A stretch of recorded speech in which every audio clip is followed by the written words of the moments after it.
Ladies and gentlemen, welcome back to the Zone by D'Antonio podcast. My name is Mike. Let's get right into this. This team is for real. If you look at their past four games, Michigan State defeated Maryland 74-68, Penn State 76-68. They defeated Indiana 63-60, and last night they defeated Iowa 93-90. Let's start with the top result at Maryland. This was one I was very happy with the way they finished and very disappointed with the way they started. Uh, they were poor on defense again. It reminded me of Ohio State all over again, the way they played in the first half. They were down 13 at halftime. They were able to come back and just destroy Maryland in the second half. And really, that was the best half of basketball I've ever seen this year from them. It's probably the best half of basketball I've seen from any team in the country this year, the way they played against Maryland in that second half. It was almost dominating. And one thing I really like about this team is their ability to make free throws, and they were able to do that in all these four wins. They were able to make free throws at the end of the game to seal it. The last two results, they had a couple disappointing misses, but I'll get to that in just a second. So Maryland was a very good win. Maryland is a tournament team if they don't play the competition they do. They have a brutal schedule. Michigan State twice. Maryland, they have Ohio State twice. I believe they have Michigan twice, and they have Purdue twice. Pretty sure, which is just brutal. It's brutal, and with all the injuries they've had, it's just been disappointing for them. Penn State, once again, down at halftime. At one point in the third, they were down 10 points, I believe, to Penn State. And once again, they were able to get it going. A couple big Matt McQuaid threes. Huge for Michigan State to win that one. Tony Carr was going in the first half. Penn State really owned Michigan State for the first 20 minutes, 25 minutes of the game. It was all Penn State. Then Michigan State was able to come back and get the victory against a good Penn State team. Indiana, this was a pretty good win. There were some troubling signs against Indiana, no doubt. They were able to get the lead early. They kept it pretty much the entire game, and Indiana was playing their hearts out in that game. They were getting every loose ball. I think they out-rebounded Michigan State by over 30. They out-offensive rebounded Michigan State by 20, which is unacceptable, and there's a reason why Izzo was embarrassed after the game with this team's performance. But anytime you go into Assembly Hall and win, that's a pretty good win. Though it was a little bit disappointing. Indiana, very disappointing. Especially, it just seemed like they didn't get any effort plays. And Indiana was getting all the effort plays, and Indiana played well. Got to give them props for that. Michigan State was able to win, though.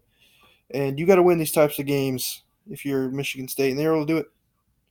At Iowa last night, the offense was explosive, but so was Iowa's offense. Iowa was able to get it in the paint, and they were able to get Jaren Jackson and Nick Ward in foul trouble.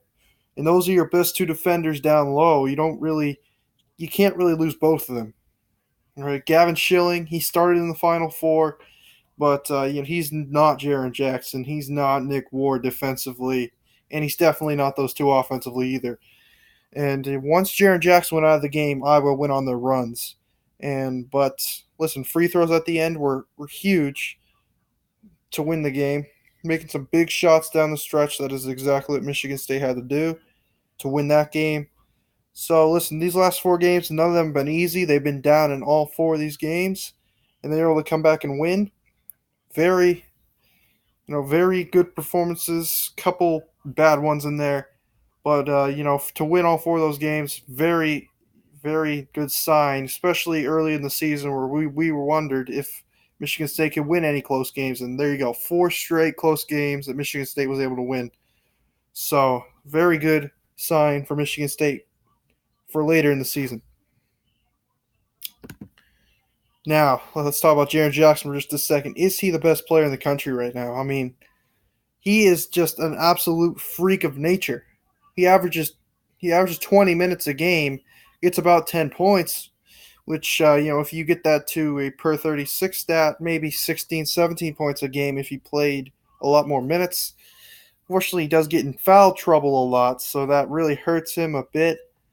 Um, but boy, is he a freak of nature. He can shoot the three over 40% from back there, and he's a beast in the post too. He is a beast. He's just as good as Nick Ward. Maybe not as good as Nick Ward, but he can get in the post and he can bang around with the best of them. And boy, a shot blocker. Was he average like 4 or 5 blocks a game? He already has the Michigan State record for blocks, which is unbelievable. And I think only Bamba for freshman has more blocks than him, but Bamba plays a lot more minutes. I think Jaren Jackson could be in contention for the number one overall pick. You got Doncic from overseas. You got Marvin Bagley. Marvin Bagley's really good too. Marvin Bagley plays more minutes than Jaren Jackson. It's hard to say because Jaren Jackson can do a lot of things. He can shoot the ball better than Marvin Bagley from behind the arc. May not have as good of a post game as Marvin Bagley, but he's probably a better shot blocker than Marvin Bagley. Those two are probably going to be battling out for 1, 2, and Doncic in there maybe. We'll see. Once the draft comes, we'll see. More mock drafts come out and see where they put Jaren Jackson in the draft because he is a freak of nature, and he is perfectly suited for the NBA now. Being able to shoot the three ball, getting in the post, do what you want. He does need to work on rebounding a bit. That's his one thing, but listen, he'll be able to do that, I think. He's got all the rebounders around him getting all the boards, like Bridges and Ward getting all the boards. So if he was alone and those two weren't there, I'm sure he'd be getting boards as well. All right, now for a huge game. This is the biggest game of the year. Number 3 Purdue. This could make or break Michigan State's run for a 1 seed. It's this game. Even if they lose this game, even if they go to the Big Ten championship game and win, I'm unsure if they'll get a 1 seed. I think they have to win this game, and they have to run the table, beat teams like Wisconsin, like they should, like Northwestern, and go to the Big Ten tournament, win out there, and then I think they'll have a 1 seed. You look at Purdue. All right, they play tonight against Ohio State. I'll talk about how I feel about that game in a second, but here are 5 keys I think Michigan State needs to do to win. It's not, you do 2 keys or 3 keys and still win. No, I think you need to do all 5 of these keys to win the game. Let's start with key number 1. They need to rebound the dang basketball. Against Indiana, they were out-rebounded mightily in that game. They cannot be out-rebounded by Purdue in this game. Or if they're out-rebounded, it can only be by a couple of rebounds. They cannot be out-rebounded like they were against Duke. Duke completely out-rebounded Michigan State. That's probably why they lost, because they got so many offensive rebounds and Grayson Allen went off. But let me tell you, Purdue is a better team than Duke. You cannot give them offensive rebounds. Because if you give them offensive rebounds, they'll get second chances and they'll make those shots. Purdue is a great team. Talk about Vincent Edwards, Carson Edwards, really good three-point shooters. Isaac Haas underneath, a really good post player. I'll talk about that in a minute. Other guys are just really good on the team. Dakota Tobias, really good player, really good defensive team too. And I think they're number 3 in the Big Ten in defense behind Michigan State and I believe Rutgers defensively. So, they're a really good defensive team. They do everything great, but you have to rebound the basketball. You can't give them second chances.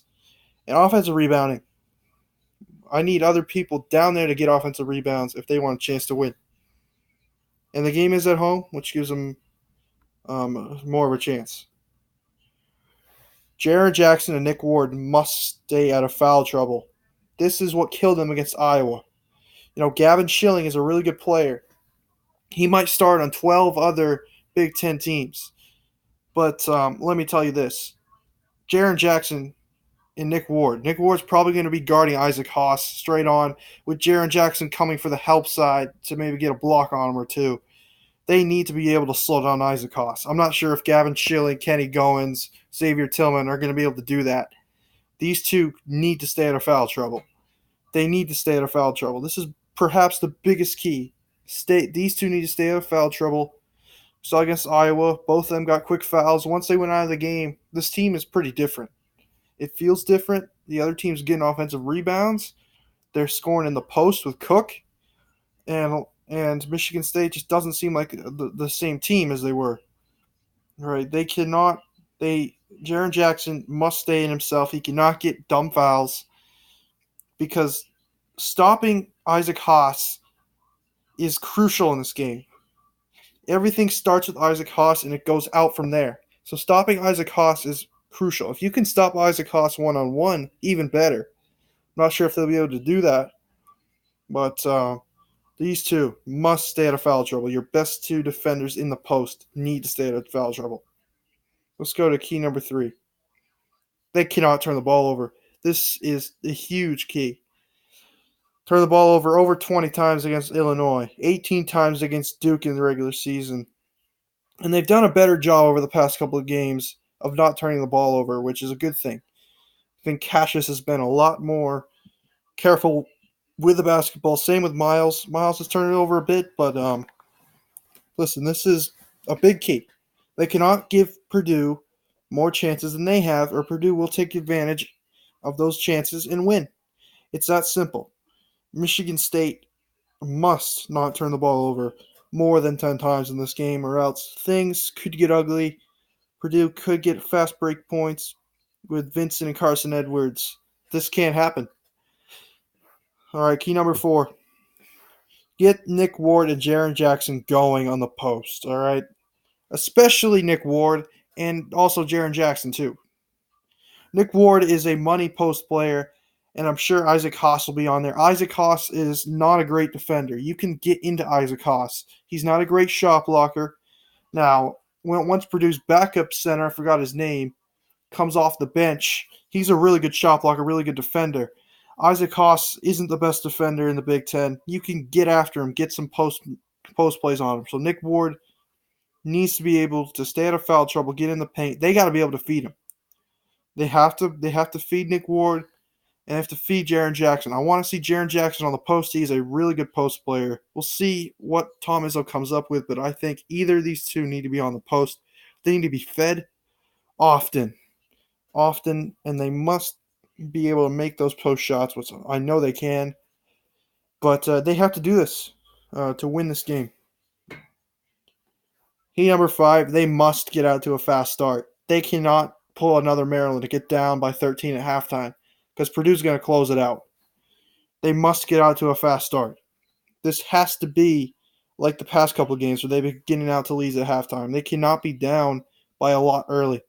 All right, the crowd's got to get into this thing, and it's got to stay in this thing. Get out to a good start. Make this like the Notre Dame game.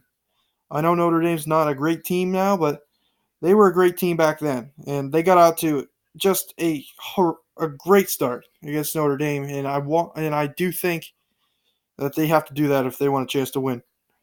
So those are my 5 keys to winning. Let's go to the prediction. Let's start with tonight's game, Ohio State and Purdue. This is a prayer for me. I'm picking Ohio State to beat Purdue. Purdue's at home at Mackey Arena. They are really hard to beat there. But listen, might as well throw out a prayer, right? Ohio State, they got Keita Bates-Diop. They got the best player in the Big Ten, possibly.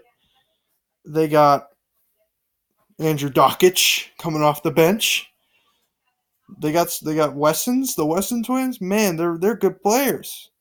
All right, but Ohio State, sure, they're gonna get hot from the outside. They're gonna make some shots. Keita Bates-Diop's gonna go for 40, and they're gonna beat Purdue tonight. And then Michigan State will beat Purdue.